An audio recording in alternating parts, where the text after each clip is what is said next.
Hi, this is Rachel Barnett from Gentle Frog. In today's video of custom Xero training, I want to show you how to add an account to your chart of accounts.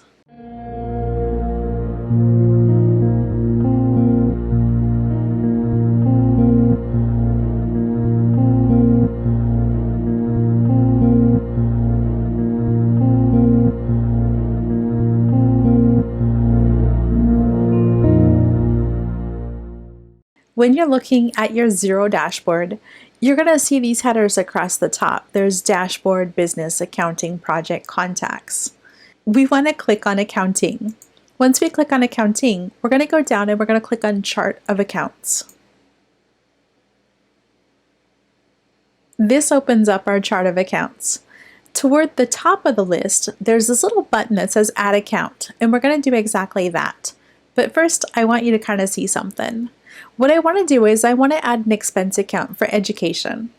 When I scroll down, I can find my expenses. I'm watching the right-hand side to see when expenses start. I can see my expenses here, and then I can see the existing account numbers on the left. I want education to be account 611. There's no perfect rhyme or reason. I know it needs to start with a 6, and I know I cannot duplicate an existing number. All right, so let's go back up and let's add that account. I'm clicking on Add Account. The account type is going to be expense. I'm going to scroll down until I find it.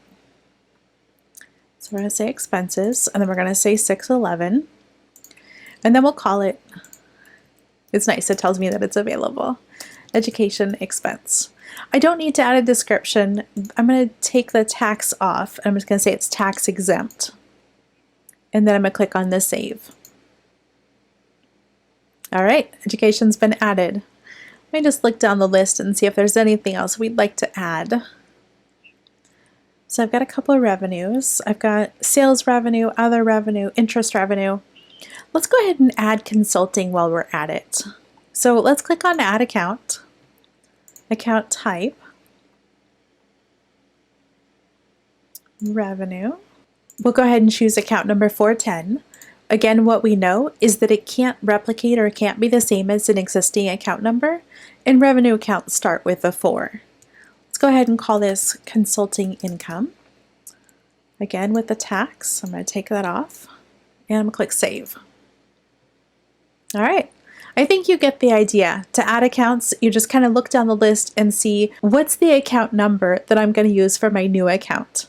What you'll want to do is look through the list to see where there's a pocket or a hole in the account numbers, so that way you know what account number you can add. I want to show you what it looks like if you try to add an account with an existing number. So we know we just added consulting income with account number 410. Let's click on Add Account. Let's pick on revenue.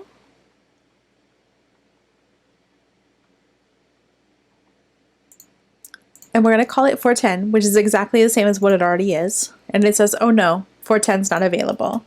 But then you can pick 411 and 411 is available. Hopefully this helps you understand how to add accounts to your chart of accounts. If you have any questions, please don't hesitate to leave a comment, send me an email, or schedule an appointment.